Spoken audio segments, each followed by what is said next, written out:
Well, it is 7:45, and of course, the month of February is the time of year when we celebrate Black History Month and honor the triumphs and the struggles of African Americans throughout U.S. history. So joining me this morning to discuss the importance of this month and how we can all celebrate it is our race and equity expert, Dr. Rosemarie Allen. Dr. Allen, good to see you again. It's been a while, I feel like. I know, and so happy to be back. I always love it. You bring such good energy into the studio.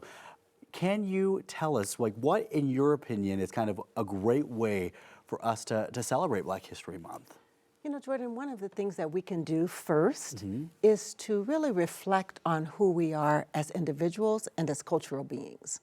And I start there because once you understand your own culture, then you understand the lens through which you see everyone else, and it opens you up to really celebrate Black culture and Black history. So kind of identifying the reason for Black History Month in the first place. Absolutely. And Black History Month is very, very important. It's important to celebrate the contributions and to recognize the oppression, but we also have to ask ourselves, why do we need to set aside a month for Black history? We hear that a lot. Yeah, and it's really important because just imagine if you learned about Black history for what it truly is, which is American history.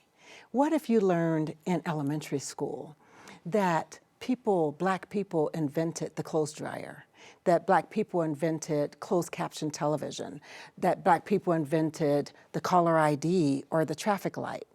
All Americans use those. That's part of American history. Right. So if we truly celebrated and honored not only Black Americans, but all Americans, then we wouldn't need the heritage holidays, the heritage months. Absolutely, not isolating a section of the history into its own little box or group. Absolutely, but because we don't, we have to set aside a month, because if not, people would not hear of these contributions and they would not really see some of the racism and the oppression and the struggles that Black people have and the disparate treatment of African Americans in our country. But I think to your point, there are a lot of people who say, we're not going to limit it to just February. We want to carry this out 12 months of the year. We want to make sure it's ingrained in everything else we're celebrating too. That is so important because I am Black every single day, every month, every day of the year. I face this all the time. And to isolate it to 1 month, it's a disservice, actually. Celebrate the contributions, but make a commitment to really engage in anti-racist practices. Make a commitment to go to the Black America West Museum, where you'll learn that 30% of America's cowboys are Black.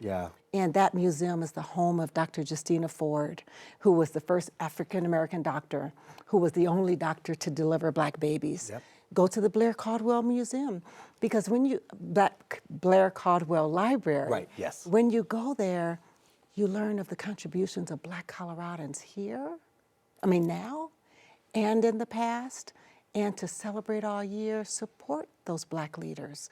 We have right now history being made with the number of Black legislators in the Colorado Assembly. Support them.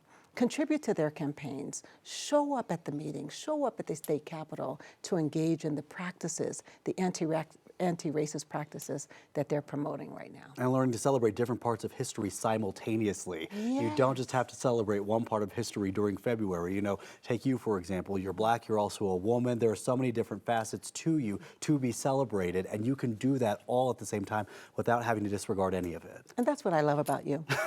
Oh, I love you too. And you bring in the intersectionalities, because there's so much to us as humans. And when we can truly celebrate and recognize our humanity, then it's a beautiful thing. It's amazing. It's true. Well, Dr. Allen, thank you for bringing such a beautiful conversation into the studio this morning, and to all of our friends at home. We appreciate your time. All righty.